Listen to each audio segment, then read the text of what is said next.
Before I start talking about stage 17, I want to mention, I would like to clarify or add to what I said about stage 16, and in particular about Philippe Gilbert. Yesterday, and when I was watching yesterday's stage, my thoughts kept getting pulled toward the GC. And I was curious if how the breakaway was going to form or who was going to attack out of the breakaway, because that is the more interesting, exciting part of the race. But I kept waiting to see when the shoe was going to drop or if the shoe was going to drop with the GC, which it ended up not happening at all in stage 16. The whole breakaway developing, the attacks out of the breakaway, that was 95% of the action in stage 16, yesterday's stage. I don't completely negate what I said about Philippe Gilbert, but I kind of want to add to it or apologize to him in a generic sense. I did not really key in on that Philippe Gilbert was injured that badly. I also sort of brain dumped that Philippe Gilbert crashed. And yet it's funny because my mind and my eyes saw that at one point Philippe Gilbert was leading on a solo go ahead away from the breakaway that had Alaphilippe and Pozzovivo and all those guys in it. And yet then when I sort of thought about it again, then it's, oh, look, Philippe Gilbert is 5 minutes back.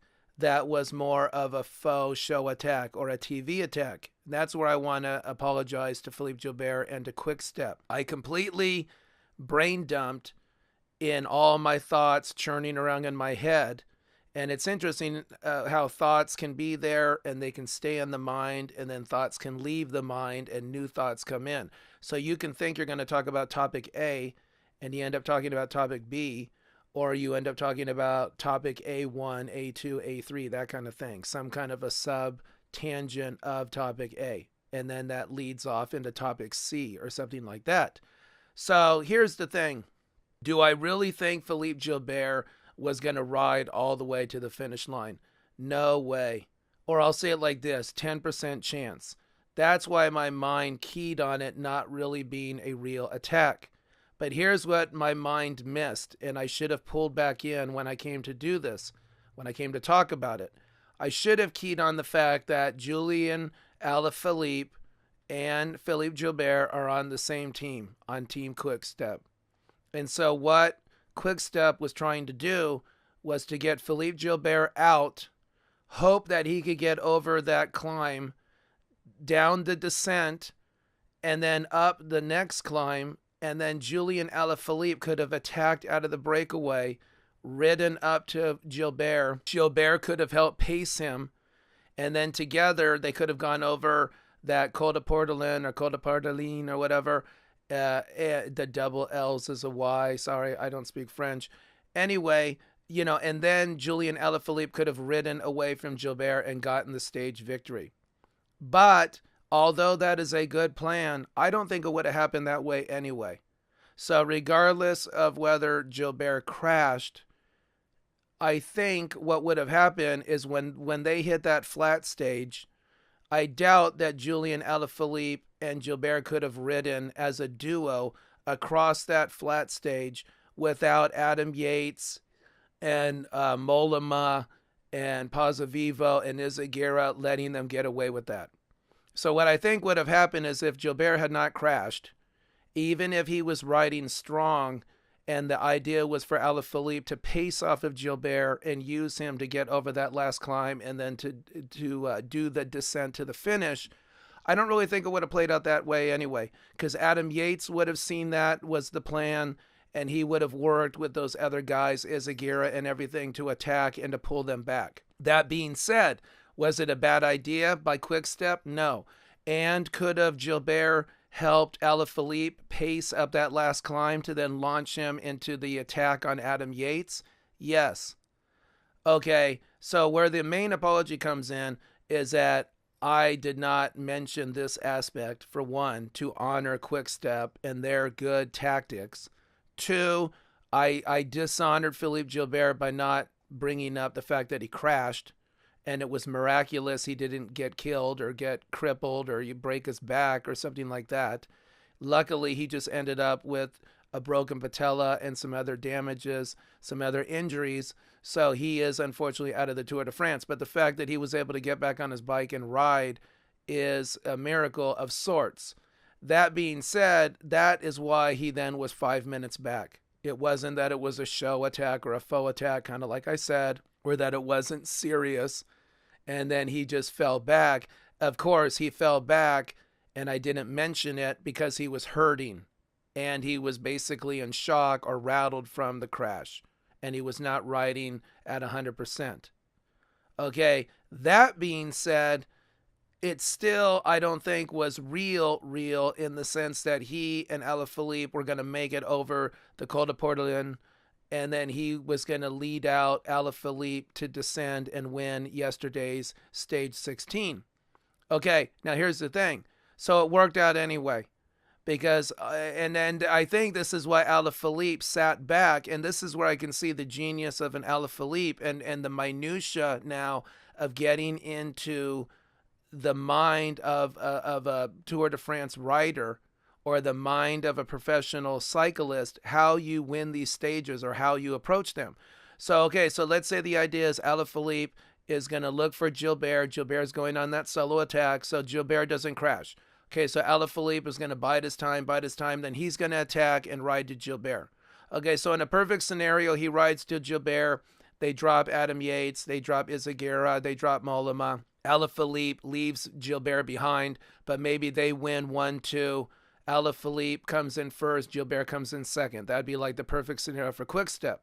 Okay, even if it doesn't go that well, Gilbert is still there to help Alaphilippe in any way possible. Pace him, help him get across that valley, help him on the beginning of the climb up the Col de Portelin. And then Alaphilippe leaves Gilbert behind if Gilbert starts to crack. Okay, still it's a good plan. But what ultimately is more likely? That even if Gilbert survived out solo and Alaphilippe went to ride to him, it's more likely that eventually Gilbert would have cracked and Alaphilippe would have had to ride on other people's wheels and assess from there and then attack from there. Or they all would just be in a bunch because Adam Yates and Izagirre and Mollema would have ridden with Alaphilippe up to Gilbert and they would be one big happy family once again. Okay, here's what I also now seen the minutia of Alaphilippe's mind. Alaphilippe gets rattled when he hears that his teammate Gilbert went down and might be hurt. So he's already holding up now and letting all those pursuers catch up to him on that descent where Gilbert got hurt. So they all formed up. Meanwhile, in that next flat, before the next climb, Alaphilippe's mind is racing. What do I do? Our plan is shot. Okay, I still want to win the stage. Gilbert would want me to win the stage. Okay, cool. Gilbert's better. He's not dead. So now Alaphilippe's morale is getting better and better by the minute. Meanwhile, though, they're already up the next climb. So the smartest thing for Alaphilippe to do is just see how strong Adam Yates is, see how strong Izagirre is, assess the strength of these other riders. And so what did Alaphilippe do? He was in that group, but he was kind of riding on the back of it. He wasn't attacking, but he wasn't dropping off. He was just sort of hanging there. Okay, then when they were on that final climb up to Col de Portelin, by now he knows Gilbert's okay. He hears that Gilbert's riding. He's had a chance to reassess mentally and get himself refocused, reassess the situation. So now Alaphilippe decides, hey, okay, the original plan was I'm going to ride on Gilbert's wheel, but that's cool. I'll just ride on these guys' wheel. And so that's what Alaphilippe did. And ultimately, that's just what a good cyclist does anyway. You work together, but then also you use who you need to use to get through a part of a stage. And so meanwhile, while Adam Yates and some of these guys were riding ahead, Alaphilippe is right there 5-10 seconds behind, just kind of maintaining until then he decided, okay, I'm going to go, and then he went. I also need to add a correction. I had said Alaphilippe was about a minute behind Adam Yates at the top of that Col de Portelin. No, he was only 22 seconds behind. It was the other part of the breakaway that Alaphilippe rode away from that were 57 seconds behind. So if Adam Yates had 57 seconds, he probably had actually a damn good chance of winning stage 16. With 22 seconds, now it is much tighter. And so when I said that then Alaphilippe reduced it down to like 14 seconds, that wasn't from a minute, that was from the 22 seconds. But still, a third of the way down the mountain, halfway down the mountain, he took off 12 seconds, which means if Alaphilippe had taken off another 10, 12, 15 seconds, he would have been right there with Adam Yates, still with like a kilometer or two to go to the finish. So it would have been tight for Adam Yates with only that 22-second buffer. And Alaphilippe, again, showing great testament to his skill set and his mindset and his tactical reasoning. That's why he knew to jump out, or just instinctively he knew to attack to close down that gap, so he only would be 18, 20, 25, 30 seconds max behind Adam Yates at the top of the mountain versus being 55, 57 seconds back like the other portion of the breakaway that was dropping back a bit and wasn't quite riding as strong. So apologies to Philippe Gilbert. I'm glad he's okay. I should have caught that. Bravo again to Alaphilippe for reassessing, managing his emotions, and getting refocused. And then Adam Yates had the right idea, but he just wasn't quite strong enough. He needed another 15, 18, 20 seconds on Alaphilippe to give himself a much better chance of winning stage 16, let alone not crashing.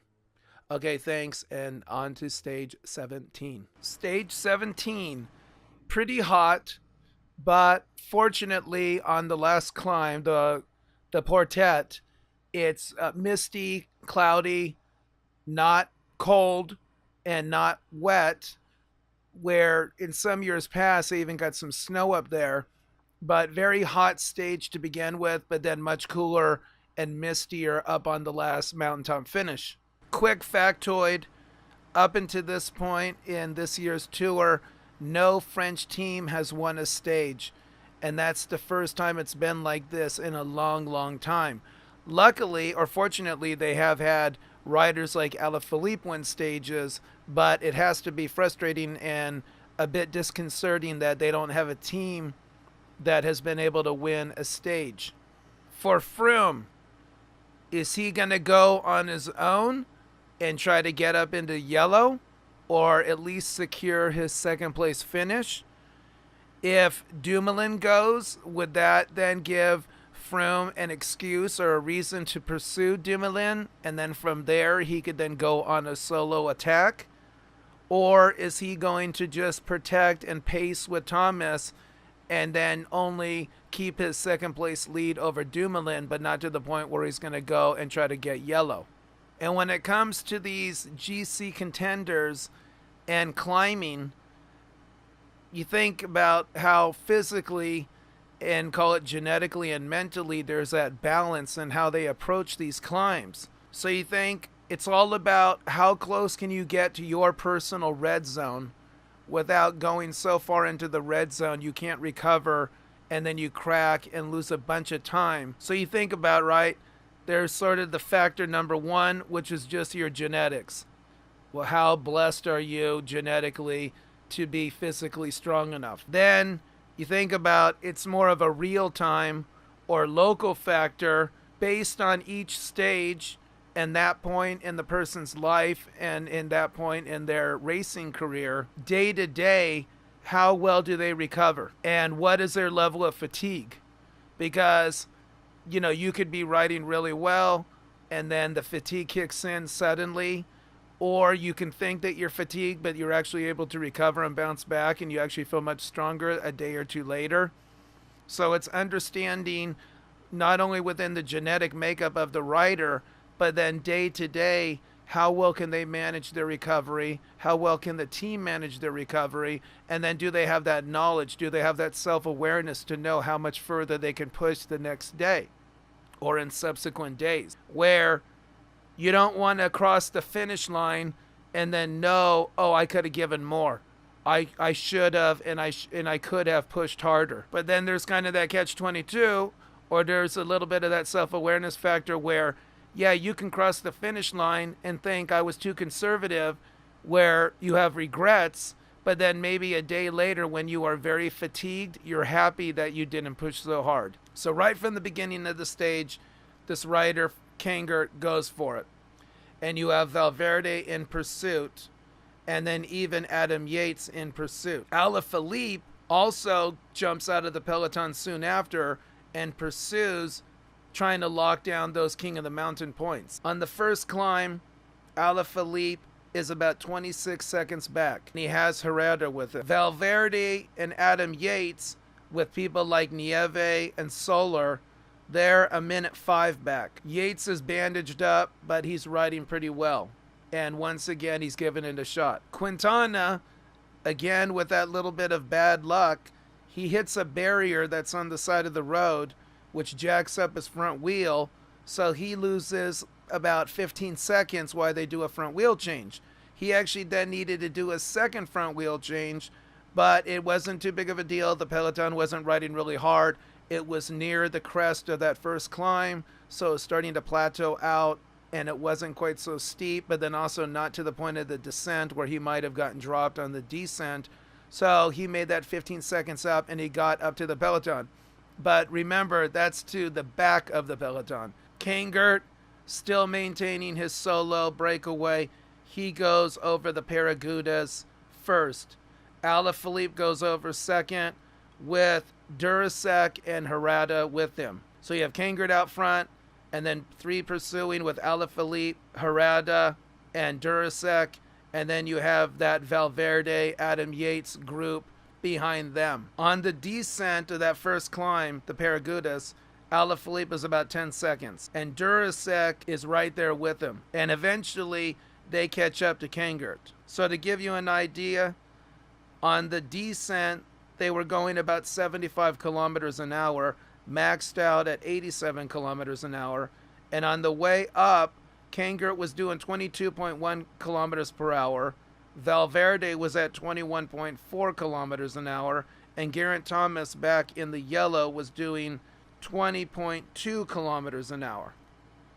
So that difference between 22.1, 21.4, and 20.2 created gaps of, so Kanger was 1 minute 10 ahead of the Valverde pursuit group, and then plus 327 to the peloton with Geraint Thomas. It looks like Barguil pretty much has conceded.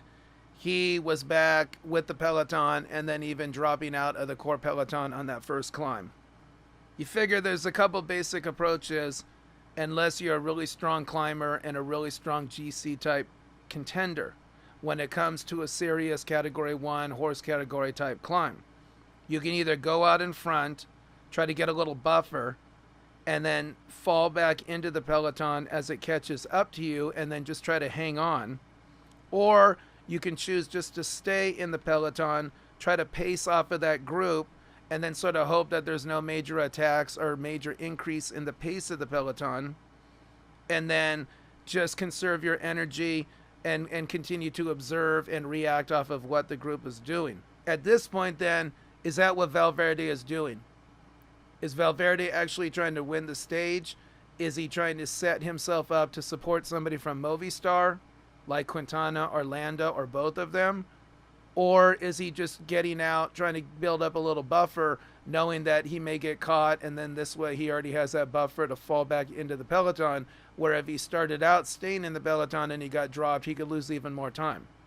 Time will tell. So they're on the Vol-Laurent, and you still have Alaphilippe, Durasek, and Kanger riding together out in front. And for the rest of the yellow peloton behind, maybe this is a chance to try to get ahead of that core group and then go aggressively on the downhill and try to attack Thomas that way, either to force Thomas's hand and make him take greater risks on the downhill, and then if he's not willing to do that, maybe you can buy time on him that you can build on going up the final climb. Or at the very least, it's just to get yourself on the front so that you have a clear line going downhill and you're not following somebody who may take a bad line or get in your way. AG2R, Bardet's team, they are pushing the pace. They've got that Latour, the young rider in the white jersey. he's out there driving the peloton. And you've got a bunch starting to crack now at this point, and they're falling out and going off the back. Now, what's interesting is Sagan was hanging in there, but he was at the back. So that pursuit group with Valverde, Mollema was in there, and eventually the pace gets to be too much. He's dropping out, along with 2, 3, 4, 5 others. So they are beginning to drop riders. Somebody like Mollema, so many chances in the breakaway, so much work in the breakaway over these last 4 or 5 stages, it's finally catching up to him. And that's all about that. You know, you can just sit in the peloton and maintain your place and just sort of survive the tour. You can try to get out into the breakaways to create chances for yourself or for your teammate, or to hopefully try to win a stage, since if you're not out there in the breakaway, odds are you're not ever going to win a stage. But then this is when the fatigue factor sets in, and you can just crash and burn, and then you have no chance at all. But I would rather see these guys, you know, take chances and then lose it in the end. It's already down to the last few days of this tour, so what's Mollema going to expect anyway? To that breakaway, or to that pursuit group with Valverde as one of the few sort of semi-GC contenders, it's a minute 10 up to Kangert and Alaphilippe and Duracell. So you have the yellow group being paced and led by Latour with Bardet. And then you get Solar. He gets up there and starts pushing the pace, and eventually it actually gets to be too much where Latour drops back, where Latour is a good 10-15 back, and he's struggling to hold Solar's wheel. But all the rest of the GC contenders are in there, and they're riding well. It's about a plus 1 minute to the Valverde and Ralpha Micah group. And then it's about 3 minutes or so, 3:05, 3:08 to that core peloton. And at this point, the peloton has been whittled down on the Voleron to pretty much only the GC top 10 or 15 riders. That pursuit group, the Ralpha Micah Valverde group, they're only 50 seconds back from the leaders. And the core peloton is only 227 back, and this is about 1 kilometer from the top. Latour from AG2R, he's basically dropping. Solar has taken over the full tempo. Alaphilippe goes and gets the King of the Mountains over the Valeron, and he drops Kangert on the descent in all the turns. So you, in a critical downhill stage, and this would be nice if they ever have a finish right at the bottom of a downhill, because Alaphilippe knows how to hit the apex of each turn, he doesn't hardly ever have to pedal to maintain his high speed. Where Kangert, because he's taking bad angles, he's having to brake much harder. He's dropping 20 feet, 30 feet back from Alaphilippe, and then he has to pedal for 4, 5, 10 seconds to close that gap down. And he's doing that on every other turn. So if there's 50 turns on the downhill and he has to do that 25 times, that's 25 times he's having to exert, 10, 20, 30 seconds of energy to keep up to Alaphilippe, who's basically just letting gravity pull him down. Duracell is third, just a little bit back. To give an idea, most of the race to this point has been uphill. There was only the downhill off of the first climb, and they're just hitting the downhill of the second climb, the Voleron, and the average speed for this stage is 28 kilometers per hour. So mostly uphill, some short downhill, and their average speed is 28 kilometers per hour. So here's kind of the nice thing about a shorter stage. It definitely is keeping the whole speed and the pace up. Sky are basically controlling the front of the peloton. They want to control the descent. Even if somebody like Bardet or Dumoulin wanted to jump ahead, they would have to get by 4 or 5 Sky riders, and then potentially that would cause a little confusion or frustration. So meanwhile, Sky is essentially dominating the downhill, dominating the pace. Sagan, who was hanging in there, he's only about a minute 30 behind that core peloton with the yellow group, so he hasn't been dropped too badly. And maybe he was trying to be aggressive on this downhill to catch up, he went down. So we're going to have to find out if he's going to be dropping out of the tour, or if he's banged up enough in tomorrow's stage 18, which is a flat stage. Will he have enough to win, or is he going to just ride it out and just try to make it to Paris? But my gosh, if DeMar gets dropped out of the tour for time elimination, there aren't going to be too many people left to go for the sprint finish tomorrow or to try to win on the Champs-Élysées. So they're hitting the final climb, the Col de Portet. This is that 16-kilometer climb going up to like 7,000 plus feet elevation or altitude. The Valverde Mica group is plus 110, and it's plus 238 to the peloton. And there's this a short flat. So they're just getting ready to hit the base of the Col de Portet. It's a minute 10 to Valverde and Mica's group, and then 238 to the peloton. At the beginning of the final climb, Alaphilippe is basically done. He checked out. And what a strategic way to use your energy. He was out in front. He was aggressive. He locked down his king of the mountain. He got plenty of FaceTime on TV. He upped his Q rating. He got his sponsorship on TV. And now with the final climb, he can just shut it down, conserve his energy, and just save it for another day. And no one will be critical of him for doing any of that. Kangert is still trying to go for it. Valverde and Mica and that group, they start kicking up the speed. So it's pretty much down to Valverde, Ralpha Mica, Frela, and Danny Martinez on this last climb up to Col de Portet, the 16-kilometer climb. So it looks like Movistar, at the very least, they're trying to go for maybe, a major move here. If they can get if they can get a very good finishing time for the top three riders, then they can move Movistar up to number 1 in the team's classification.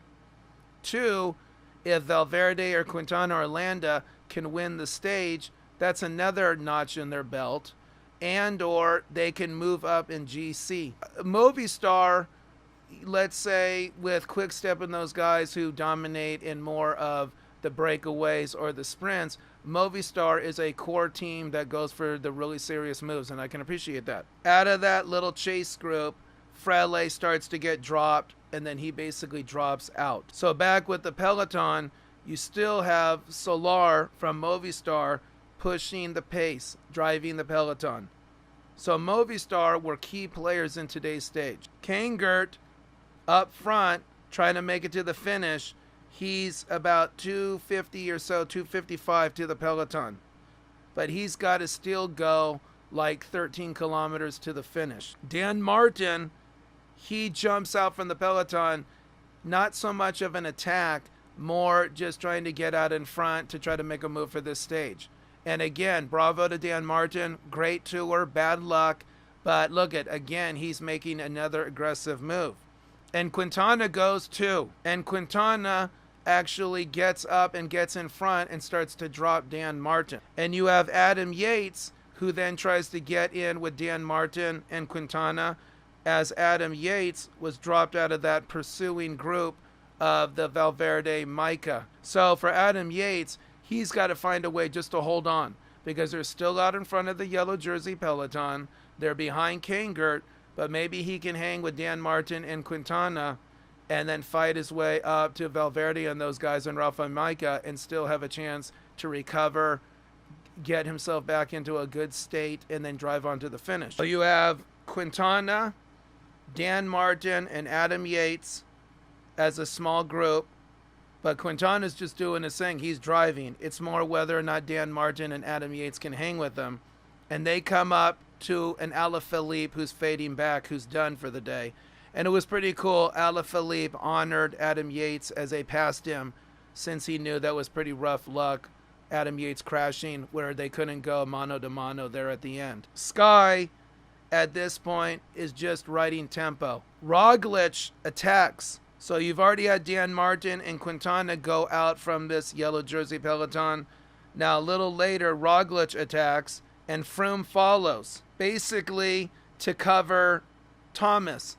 But possibly if he can ride up to Roglic, maybe this is a chance then where he can drop Roglic and he kind of has a quasi reason or quasi excuse to go for the win. And remember, Roglic for the yellow jersey GC, he's 2:38 down to Thomas. And he's 59 seconds behind Chris Froome in GC standings. Dumoulin, he starts to pick up speed and he takes over leading the peloton. And this is with about 12.5 to 13 kilometers to go to the top.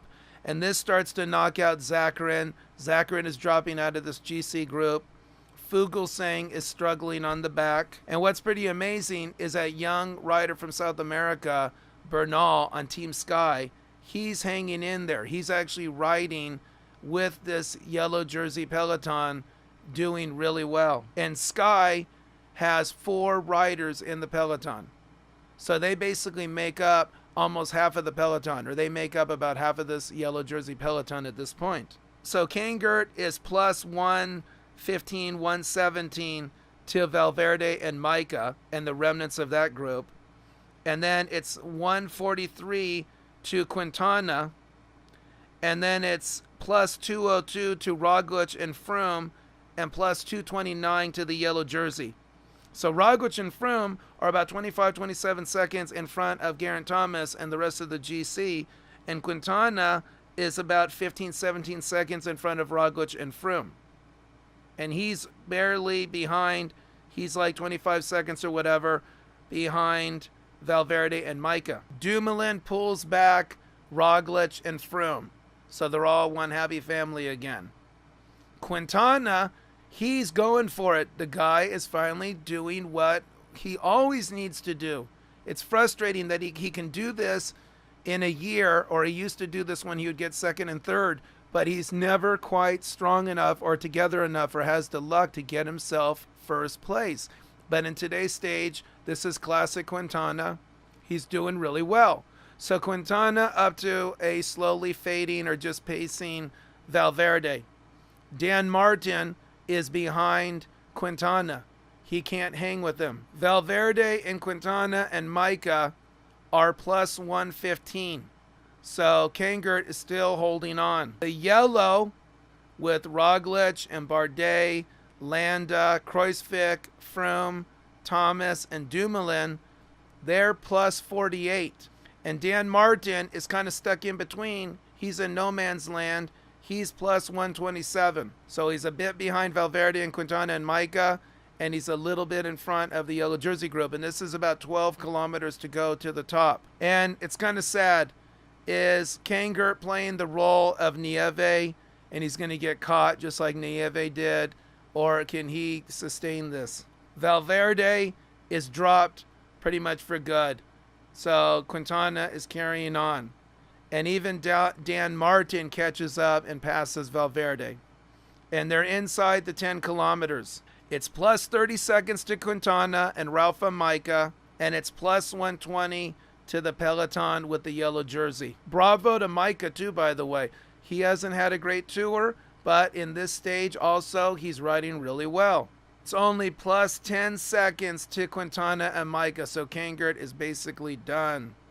Dude, you put up a good fight, but about 8.5 miles to go to the top. He's gone. He's passed. Quintana goes by him. Quintana is focused. He's not even playing around. Quintana's not playing. He's not playing bullshit. His eyes, his face is placid. It's focused. He's all business today. There's these little attacks going on. You get the attack, and then you get the tempo and pacing, and then you get a little attack again. So it's like they're doing 15, 16, 17 kilometers per hour. Then they kick it up 18, 19, 20 kilometers per hour. And then it's sort of back to like 17, 18 kilometers and just maintaining that tempo. Dan Martin gets up and passes Kangert. This is with about 8 kilometers to go. He's 20 seconds back from Quintana. At points, he can see Quintana in front of him, but he can't close that gap. It's at 20 seconds. It's a minute 7 to the yellow group and about a minute 10. So at some points, they're kind of eating into Quintana's lead, and then Quintana picks up speed, or they fade a little bit, and they fall another 4 to 5 to 7 seconds back. 6.5 kilometers to go. Quintana drops Micah. So Micah held on, he clawed and fought, and now he's cracking. 6.5 kilometers to go. So here's the thing. This is very suitable for Quintana. The dude's from Colombia. Andes are in Colombia. You got high elevation. You're getting up there at 7, 8, 9,000 feet. So this is like his stage. The yellow jersey group catches up to Valverde. Bardet is dropping. Bardet is not looking good. And it's funny, you can see it on the TV if you watch. I mean, it's definitely foreshadowing. His face looks kind of like Warren Barguil's face has looked the last 4 or 5 stages. It's like you can see there's a sense of weariness. There's a sense of fatigue. There's a lack of confidence, like I'm just hanging on. Now, some of that is the poker face. It's trying not to give anything away, but then you can even just sort of sense it. It's kind of like an aura of weakness. And Bardet, in a couple camera shots, he just looks worn out, and now it's being revealed. He's being dropped. So at one point, Bardet is only 10 seconds back from the yellow jersey group. And then just a few minutes later, he's 23 seconds back. So the poor dude is cracking, and this is bad. Sorry, Bardet. All those aggressive attacks on Alpe d'Huez and everything, maybe this is finally catching up to him. Dan Martin is catching up to Micah, but he's 26 seconds back to Quintana. So Quintana is pulling away, and it's about 1:11 now to the yellow jersey group. Kruijswijk is attacking, but then they're pulling him back. Zakarin and Bardet are merging. So is it more that Zakarin is riding up to Bardet, or Bardet fading back to Zakarin? And Valverde is just a little bit ahead of them. Bernal, that 21-year-old, the guy's leading in this yellow group. He's pacing the yellow group, and this is about 3.1, 3.2 kilometers to go to the top. But again, Bernal, another guy from South America, another guy used to riding in the Andes. This is finally the stage for the South Americans. Quintana, 3 kilometers to go, and he has 1:08 to the yellow and 22 seconds to Dan Martin. Dan Martin cannot get there. He cannot get below 20 seconds. Roglic is going for it. Roglic riding strong. Roglic, GC contender for the future, possibly. Thomas is on his wheel. Thomas immediately is marking Roglic. Froome and Landa are falling back. And now Bernal goes to the front to try to slow it down, to try to get everybody to chill, basically to protect Froome. They get back, and Froome is back in this group. 2 kilometers to go to the top for Quintana. Dumoulin, are you going to attack or not? Dude, Froome is showing weakness. Come on, buddy. I know you're the diesel engine. You're the tank engine. You like to chug along, but dude, you got to dig deeper. Come on, this is your chance. Or is he at the edge? Is he feeling peaked? No, cool. They get to him. Dumoulin goes. He kicks it up to 20, 21 kilometers per hour, and it's Froome struggling. So at one point, Dumoulin kicks. Computer shows Dumoulin's doing like 19 kilometers an hour. Froome is doing 18. Then Froome kicks it up to 19 kilometers an hour. Dumoulin's only doing 17, 18. But then suddenly, Dumoulin shows 20, 21 kilometers an hour. Meanwhile, Froome, 18 kilometers an hour down to 16. He's fading. And that's when Dumoulin starts to pull away. But immediately, Thomas, Roglic, and Kruijswijk go with him. And Bernal looks over his shoulder, and he is basically slowing down to help pace Froome. So it looks like you can't fight Father Time. You can't try to win 3 Grand Tours back to back to back. Every team eventually cracks. Every team eventually loses. Age is going to catch up to everybody. I mean, Froome still is strong, and I would not say that Froome can't win the Tour de France again. But I think clearly between age, the stress, the media effing with him, or not so much the media, the fans, and then just too many races, finally too much.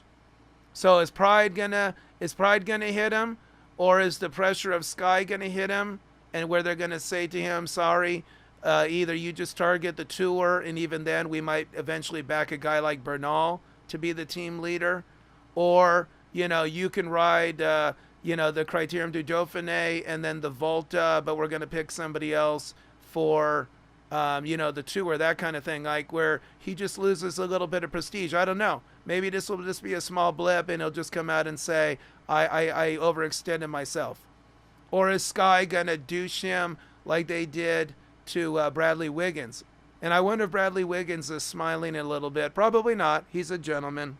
So Dumoulin, hey, come on, somebody give me some help. Roglic obliges him.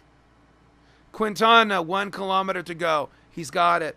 Quintana, why so much effort so late? It's kind of too little too late. But, okay, cool. There's more losers in life. Second and third place that he's gotten in this race. That is a great accomplishment. That's more of a winner than anybody else in this world, or most everybody else in this world. He's near the tip of the spear, even if he's never been on the very front edge of the spearhead. So, I mean, it's brave. He probably, or essentially, he targeted the stage. It was perfectly suited for him. Nothing but basically climbing. No long flat stages. No fucking crosswinds that could jack him up where he gets in a split. No parvays. No weird crap. No wet roads. No crazy descent that's really technical. So this was basically tailor-made for Quintana, and even Bernal is showing this is a tailor-made climb for somebody who's strong and is grown up in the Andes. 27 seconds down to Dan Martin. He's actually dropping again.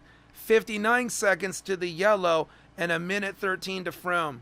So Froome's 14 seconds off the yellow jersey group. Thomas and Roglic are working, and Dumoulin is struggling. But Dumoulin draws himself back. He's got a little gap, but it's only a couple seconds. Quintana wins, of course. Badass, pure climber, did his thing. Here's your gaps. Dan Martin, plus 28 seconds to Quintana.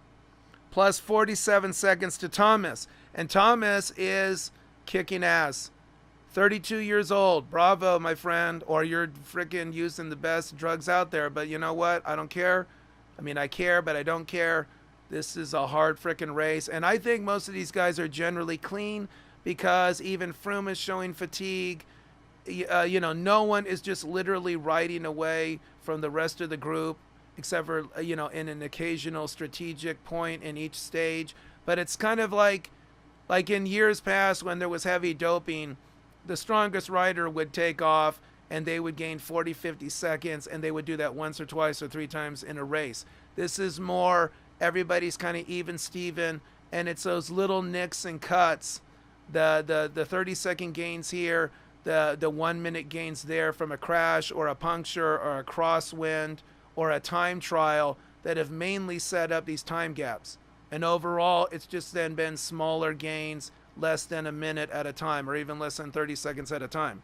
But Geraint Thomas, the bigger kick, he drops Roglic and Dumoulin. He comes in plus 47 seconds to Quintana, plus 52 seconds comes in Roglic and Dumoulin. Plus 105, a minute 5, Kruijswijk. Plus 135, minute 35, Froome, Landa, and Bernal. And Bernal was actually a little bit ahead. So say like 133 for Bernal.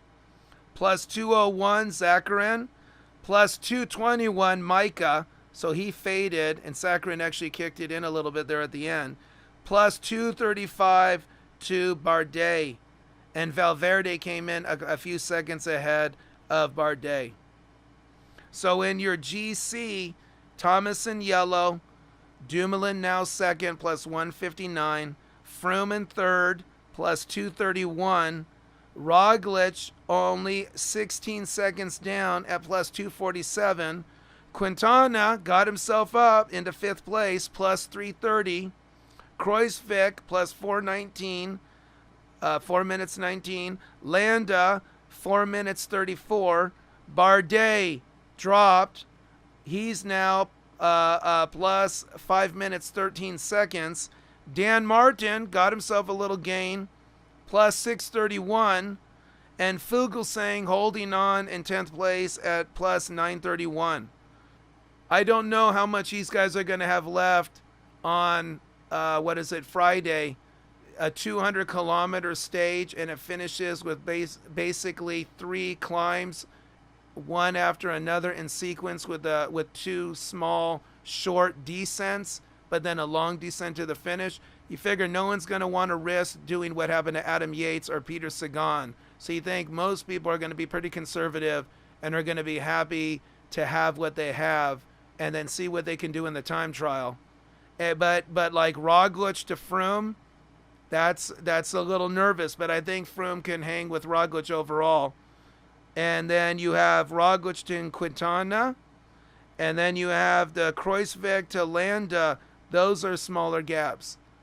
But for Bardet, he's got to figure, just try to maybe gain 5 or 10 or 15 seconds on Friday, and then you better ride a damn good time trial. But disappointing, but at least top 10. But disappointing if he was hoping to make the podium. So on that last climb, Quintana was averaging 18 kilometers per hour. Geraint Thomas, 17.5 kilometers an hour, and Bardet, 16.7. So look at, just from a half a kilometer difference, Quintana comes in basically 45 seconds ahead of Thomas. So a half a kilometer an hour is 45 seconds to a minute difference. And 2 kilometers an hour jacks you up and puts you back basically 2 minutes 45 seconds. Okay, take it easy.